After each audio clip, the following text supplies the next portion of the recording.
Mes chers compatriotes jeunes, c'est une grande joie pour moi de m'adresser à vous ce 10 février 2018 dans une volonté de dialogue face-to-face, comme disent nos concitoyens d'expression anglaise.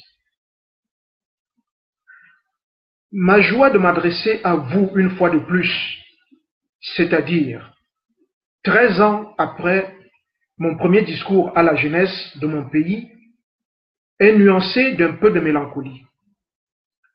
Car, comme vous le savez, lorsqu'on revient à de longs intervalles, on mesure soudain ce que l'insensible fuite des jours a ôté à notre jeunesse pour le donner au passé. Comme vous pouvez le constater, j'ai aujourd'hui des cheveux gris. Mais la détermination reste la même. Mes chers compatriotes, je nourris le même rêve et je souhaite le partager avec vous. L'espoir aussi de passer le flambeau à une autre génération. Oui, le temps nous a dérobé, parcelle après parcelle, notre vigueur d'il y a 13 ans.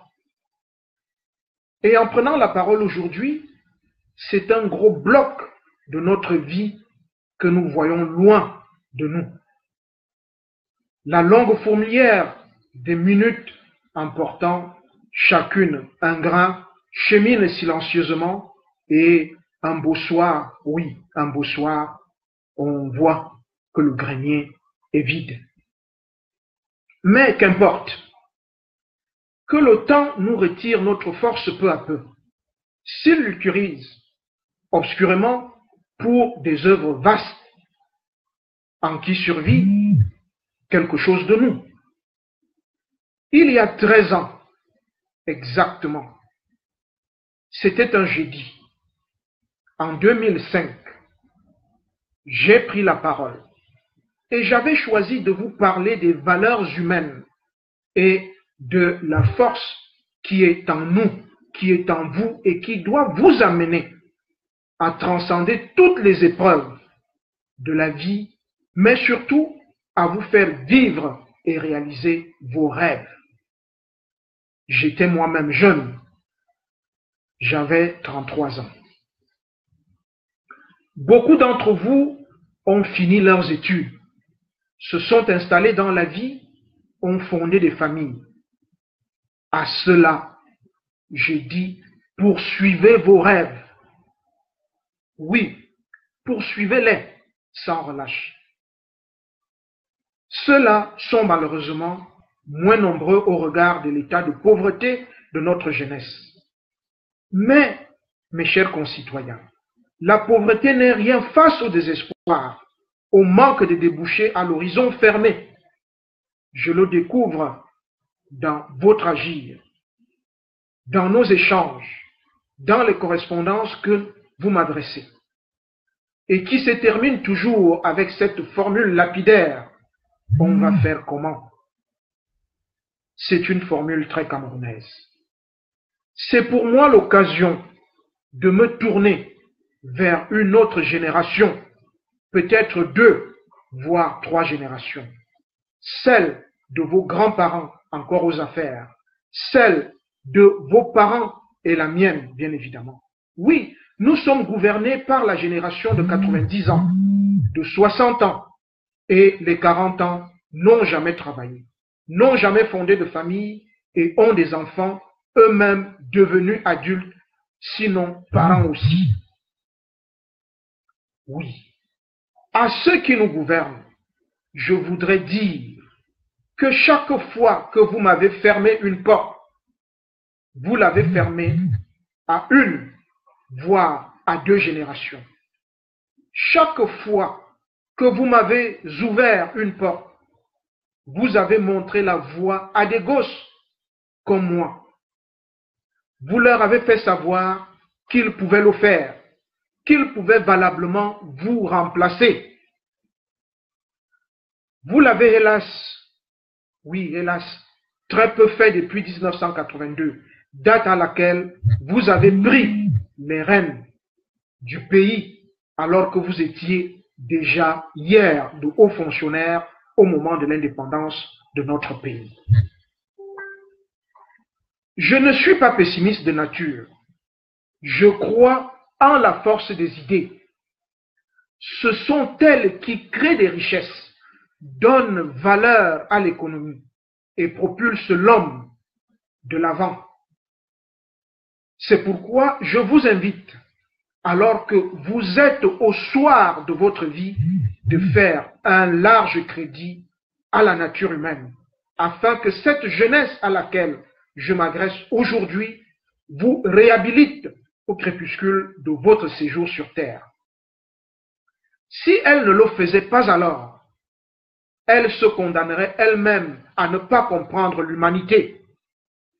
Elle montrerait qu'elle n'a pas le sens de sa grandeur et le pressentiment de ses destinées incomparables et incommensurables. À la jeunesse des 60 ans, à la génération de 60 ans, plus pernicieuse et plus flambeuse que la précédente, mon devoir patriotique est de vous rappeler, chevillé au corps, que le Cameroun va au-delà d'une ambition personnelle, que le Cameroun comme État et comme nation est appelé à vous survivre et avec lui vos enfants, vos petits-enfants, et que la meilleure façon de marquer votre présence dans ce pays n'est pas dans la beuverie, la félonie permanente, les égoïsmes de tous ordres. La confiance qui a été placée en vous n'était ni sotte, ni aveugle, ni frivole. Mes chers compatriotes jeunes, ces travers que je viens d'énumérer, de génération en génération, ne doivent pas vous faire percevoir le cours du fleuve comme un tourbillon trouble et sanglant. En vous résident des forces bonnes, des forces de sagesse, de lumière, de justice. Sachez que le temps est le maître de tout, que rien ne peut se passer sans lui et que la nuit de la servitude et de l'ignorance n'est pas dissipée par une illumination soudaine et totale, mais atténuée seulement par une lente série d'aurores incertaines. Sachons créer les opportunités d'aurore, suivons la piste du puits de lumière et transmettons-nous le flambeau de la vie et de l'espoir. Mes chers concitoyens, chers jeunes compatriotes, oui, les hommes qui ont confiance en l'homme savent cela. Ils sont résignés d'avance à ne voir qu'une réalisation incomplète de leur vaste idéal qui lui-même sera dépassé, ou plutôt, ils se félicitent que toutes les possibilités humaines ne se manifestent point dans les limites étroites de leur vie. Ils sont pleins d'une sympathie déférente et douloureuse pour ceux qui, ayant été brutalisés par l'expérience immédiate, ont conçu des pensées amères pour ceux dont la vie a coïncidé avec des époques de servitude, d'abaissement et de réaction, et qui, sous le noir nuage immobile, ont pu croire que le jour ne se leverait plus. Mais eux-mêmes se gardent bien d'inscrire définitivement au passif de l'humanité qui dure les mécomptes des générations qui passent. Et ils affirment avec une certitude qui ne fléchit pas qu'il vaut la peine de penser et d'agir, que l'effort humain vers la clarté et le droit n'est jamais perdu. L'histoire, oui, l'histoire enseigne aux hommes la difficulté des grandes tâches et la lenteur des accomplissements. Mais elle justifie l'invincible espoir. Cet espoir-là est en vous. Chers jeunes compatriotes, C'est à vous et à vous seuls. C'est à nous et à nous seuls de semer l'espoir dans ce pays déchiré de toutes parts par l'égoïsme des générations d'hommes et de femmes qui n'ont pas su apprécier la valeur du joyau qu'ils avaient entre les mains. Et aujourd'hui, il s'est transformé en grenade capable non seulement de les tuer eux, mais aussi d'exterminer votre génération et celle de vos enfants. C'est à vous de désamorcer cette grenade afin qu'elle ne nous saute point à la figure. Mes chers compatriotes, le mouvement camerounais pour la social-démocratie est pour le dialogue inclusif avec toutes les forces vives de notre pays. Nous l'appelons de tous nos voeux depuis 2 ans. Nous condamnons de toutes nos forces le discours ethno-fasciste qui s'est emparé de notre espace public et que nous voyons tous les jours dans les réseaux sociaux. Oui, nous condamnons ces discours-là. La République moderne n'est pas un concours de rhétorique fasciste, mais une volonté permanente et commune de proclamer que des millions d'hommes, de femmes, d'enfants, de villageois, de paysans et tout ce que nous voulons. Oui, que ces millions d'hommes et de femmes doivent tracer eux-mêmes la règle commune de leur action et qu'ils peuvent concilier la liberté et la loi, le mouvement et l'ordre, et que l'idéal de notre devise librement choisie et épousée, paix, travail, patrie, est réalisable pour tous et par tous. Mes chers concitoyens jeunes, le mouvement camerounais pour la social-démocratie a choisi de manière républicaine de ne pas prendre part aux élections sénatoriales du 25 mars prochain. Elles sont un déni de démocratie, elles sont une mascarade référendaire où les pères et mères invitent les enfants et petits-enfants à venir les voir danser et se livrer à toutes sortes de beuveries. Ce n'est pas cela une élection. Ce n'est pas cela une république. Ce n'est pas cela. Ce n'est pas, oui pour moi, l'idée universelle, universellement admise d'une démocratie. Comment voulez-vous que ce soit une élection quand les conseillers municipaux issus d'un seul camp, celui du Rassemblement démocratique du peuple camerounais, le RDPC, et de ses alliés, ayant reçu 50 000 francs en ces temps de vaches maigres, ayant reçu des directives du comité central de leur parti des Flammes, puissent choisir des hommes et des femmes éclairés pour siéger au Sénat. Nous refusons de participer au couronnement d'une république monarchique. Mes chers compatriotes jeunes, oui, la République est un grand acte de confiance et un grand acte d'audace. L'audace est l'hymne de la jeunesse et les pères fondateurs à qui nous devons beaucoup. On fait de vous les fers de lance de la jeune République du Cameroun dont l'histoire de la création est plus vieille que la découverte du char des dieux en 450 avant Jésus-Christ par le Carthaginois Anon. C'est par notre travail, celui des chercheurs, des journalistes, des sportifs, des petites gens comme vous et moi, que nous avons réussi à faire connaître encore plus ce mont Fako. Ne suivez pas comme des aveugles, oui, mes chers compatriotes, ne suivez pas comme des aveugles ceux qui vous présentent des ombres et vous font croire que ce sont des hommes comme vous et moi. Oui, à force de vouloir attraper toutes les mouches, disaient nos ancêtres, on finit par attraper une guêpe. Je vous invite à bâtir cette république d'un grand peuple où il n'y a que des citoyens et où les citoyens sont égaux, c'est-à-dire une république qui donne une chance à tous ses enfants par l'école, les routes, les hôpitaux, les services publics, une république qui préserve l'environnement, qui donne de l'eau à boire, à se laver et à cuire les aliments à tous et à chacun. Soyez les artisans de cette république. Sachons ensemble négocier le virage qui arrive à nous à grande vitesse. Vous connaissez l'importance que nous attachons à la lutte contre le chômage. Nous avons de manière permanente travaillé à l'école de demain.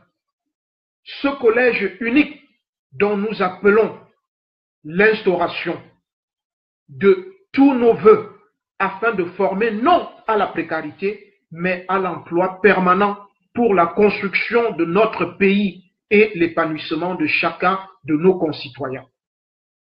Ce n'est pas un rêve, mais une réalité. Et c'est à nous, oui, à nous tous, de la rendre possible.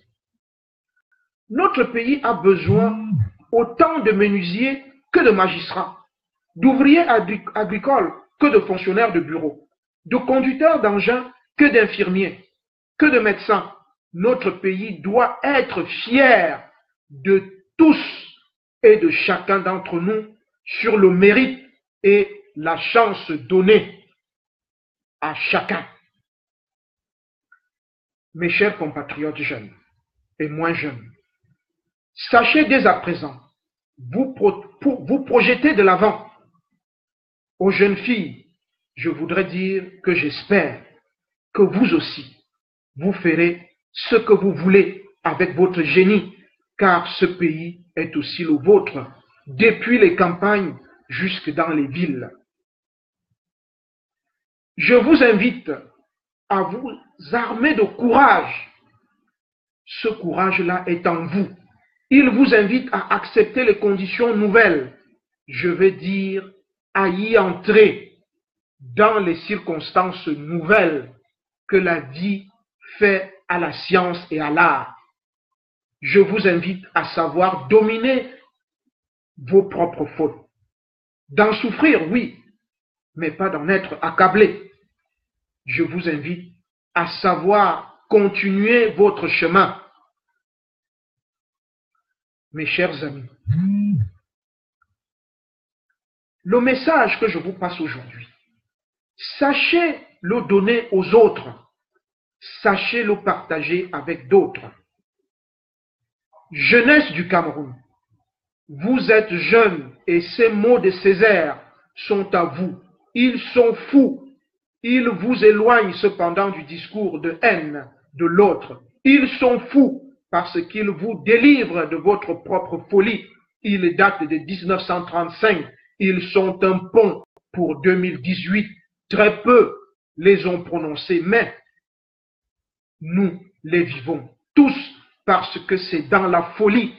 Si je ne me souvenais pas que le fou est toujours, en un certain sens, l'homme qui a foi en soi. Mais le nègre qui tue en lui, le nègre n'a point foi en soi. Et c'est par là qu'il se sauve de la folie. Oui, ce sont des mots de Césaire. Alors, si l'assimilation n'est pas folie, c'est à coup sûr sottise, car vouloir être assimilé, c'est oublier que nul ne peut changer de faune. C'est méconnaître l'altérité, qui est loi de nature. N'ayez point besoin que de votre bravoure mise en commun pour faire changer les choses dans notre pays. Pour vous, pour eux, ceux d'hier comme ceux de demain, pour que vive la paix dans notre pays, dans le travail et dans la patrie retrouvée. Vive la jeunesse camerounaise, vive le Cameroun, fier et debout pour toujours.